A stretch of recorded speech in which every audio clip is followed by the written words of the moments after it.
Yesterday, I compared Samsung's new Galaxy S20 Ultra with the iPhone 11 Pro Max, the absolute best devices that both companies offer. However, they're both massive and incredibly expensive, so almost a more important comparison is how good their mainstream flagships are. So welcome to Galaxy S20 versus iPhone 11, and the conclusion here is not one I expected to make. To hold, the new Galaxy S20 feels a lot like any other Samsung flagship. It's mostly glass with a curved back and a slightly narrower body than we're used to, so it's actually relatively compact feeling in the hand. I will say this though, it is in stark contrast with the way the iPhone feels. Apart from height, that phone is bulkier in every dimension. It is thicker, it is wider, and far heavier. We're talking 194 grams, which makes the 163 gram S20 feel featherweight. Both phones are well constructed. The casings are sturdy, with Gorilla Glass on the front and the back, but I'm just not a fan of the way either looks. They don't look like they mean business, as much as their higher-end siblings do.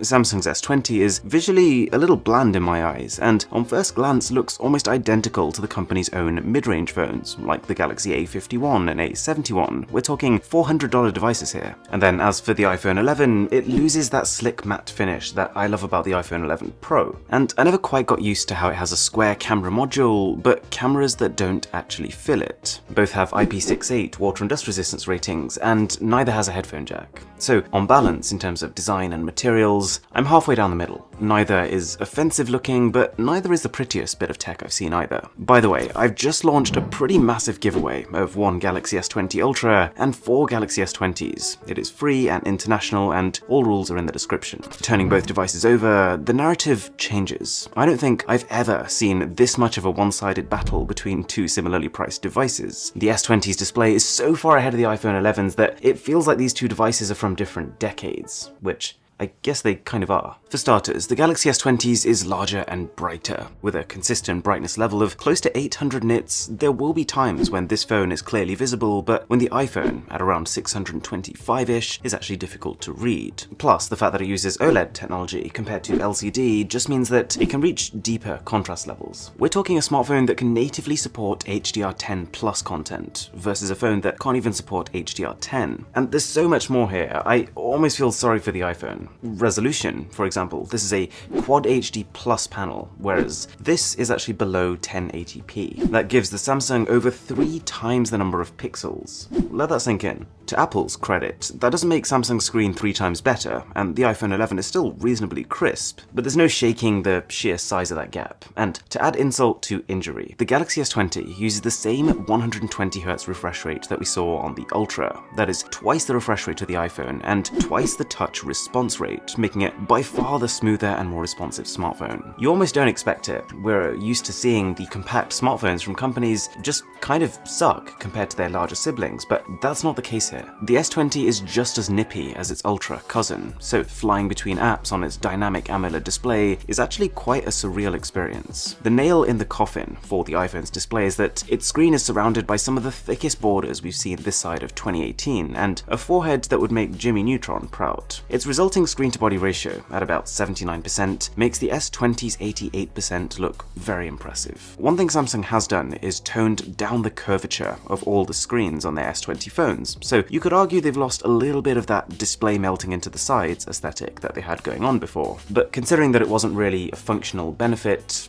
I don't think too many people are going to care. It's good to see though, with the iPhone 11, yes, the display is compromised, but the internal performance is not at all. It's got the exact same A13 Bionic chip and 4 gigs of RAM as the top tier iPhone 11 Pro Max. And if anything, the lower screen resolution here means that games and apps should perform even better on this. The Galaxy S20 is incredibly spec'd too. We're talking 8 or 12 gigs of literally the fastest RAM available on a smartphone, combined with the fastest chips seen on an Android device. That said, the optimization of iOS, combined with the fact that the iPhone has far fewer pixels to push, means that more often than not, I would expect it to get higher gaming frame rates. Now, the camera situation here is much simpler than when we were comparing the $1,000 plus smartphones. There's no 108 megapixel camera, there's no 100 times zoom to talk about, but the important thing to remember is that when it comes to camera hardware improvements, generally speaking, with each successive upgrade, the upgrades become harder to notice, and the end image becomes more about the quality of the software as opposed to the equipment. So, from everything I've seen, the camera on the Galaxy S20 is 90% as good as the one on the S20 Ultras, and the iPhone 11's camera is 95% as good as the one seen on the Pro. But between them, let's take a look. Both phones have a 12 megapixel main camera, but the S20 is fitted with a brand new sensor, almost 1.7 times larger than that of the iPhone, which should mean less noise and more detail, both when there's a lot of light around and also when there isn't. This is actually quite an important point for Samsung. One of the key areas their cameras have fallen behind in has been low light video, but the S20 should be turning this weakness into a relative strength. On top of that, it can do 8K video, which is 4 times the resolution of the iPhone's 4K video. That's not quite as impressive or useful as it sounds. I mean, the 8K video is a little bit janky, and I don't think many people have an 8K monitor to watch it back on, but it's still a seriously impressive feat for a phone of this size. Both have ultra-wide cameras too, which are pretty evenly matched. They both have a wide 120-degree field of view and very little distortion. I was impressed that Samsung has also made the transitions when switching between the lenses much smoother. That said, this is something the iPhone has done well right from the very start, and the iPhone switching occurs at like twice the speed. Finally though, Samsung has a zoom camera. The only specs given to me are that it can do hybrid optical zoom at 3 times and super resolution zoom up to 30 times. Really though, Samsung is talking in riddles here. These are marketing terms, and all we can really tell from this is that the actual magnification, the optical magnification of the S20 is less than 3 times. My best guess is that the zoom on this phone is a combination of actual, real optical magnification, but also cropping into the sensor, because the telephoto camera is a 64 megapixel camera, so there is room to do this. They call it space zoom, which is a bit of a push for what it really is, but it's still ahead of the iPhone, and it's fairly safe to say that for the cameras in general, in most scenarios, Samsung will offer both more versatility and a better quality final output. Samsung now has a Pro video mode, and a few genuinely thoughtful bits of software, like better super steady video with more advanced AI and improved hardware, and a single take feature that lets you just press one button and capture both photos and videos using both wide and ultra-wide cameras. It's a really clever feature. It's something I never really thought about doing, but the second I heard them talk about it, it makes total sense, because there's so many times I find myself in where what I really want to do is enjoy the moment, but I've got to capture it too. And so this lets you do that. You can capture everything without needing to think and worry about which lens you're capturing with or whether you want a photo or a video. It just gets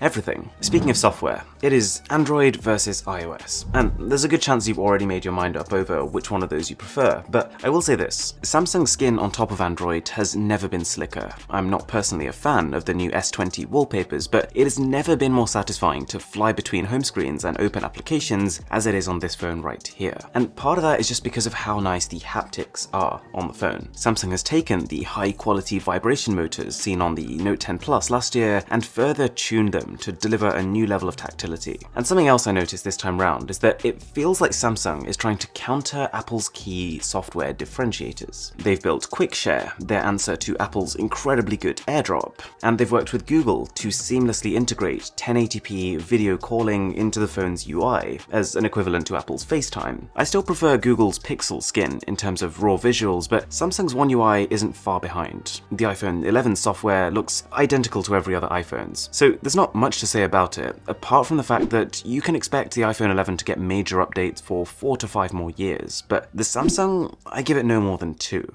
The S20's battery life is promising, but it's also a bit of a wildcard. Its capacity is high, at 4,000 mAh. That's 20% more than that of the iPhone. But battery is one of those things that I'm gonna have to reserve judgment for when I do my in-depth battery test, so do subscribe before that. You've got to remember, the S20's display is brighter, it's larger, it's higher resolution, and it refreshes twice as fast, so it is going to chomp through battery, not to mention the difference between iOS and Android optimization. Oh yeah, and both phones have fantastic audio, with dual speaker setups and reasonably good bass. Now, a couple of final things that I would say are going for Samsung before I bring this to its quite interesting conclusion. Charging. The S20 charges with 25 watts of power and actually ships with a 25-watt charger. I realize that sounds like an obvious point to make, but it's not the case with the iPhone, which can charge with 18 watts of power, but only ships with a 5-watt power brick. The S20 starts with 128 gigs of expandable storage, which seems pretty generous next to the 64 gig non-expandable iPhone 11. If you're the kind of user who wanted to keep files stored locally, that's a risky option to go for. And connectivity-wise, the S20 is a 4x4 MIMO phone, meaning it's got 4 antennae for better signal, and better data bandwidth versus the 2x2 iPhone. Plus, of course, the S20 has a 5G option, something no iPhone to date offers. That's a big deal in 2020. If you were buying a phone now, you're gonna use it till 2022 or 2023 probably, and there's a good chance that at least by then you'll probably want the option. There's more though. While both phones support wireless charging, the S20 has fast wireless charging 2.0 and can use this same charging coil to reverse charge your friend's phone. And the final main consideration is just that both phones have a different approach to security.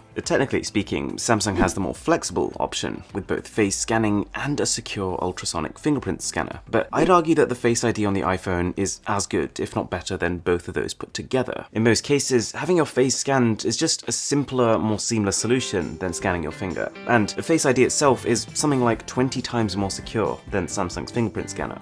So, who is the winner? In the end, it all comes down to both companies' unusual pricing structures. For the S20 in the UK and some other regions, the base model is really reasonably priced, but what they've done is for other regions only launched a 5G version. That pushes the price up. So, in the UK, the S20 is not hugely more expensive than the iPhone 11, and that makes it a complete no-brainer in my opinion. A better value phone for 97% of users no matter what ecosystem you're in. But in the US, that's a bigger price gap, one for which there is a case for either phone, depending on what your specific needs are.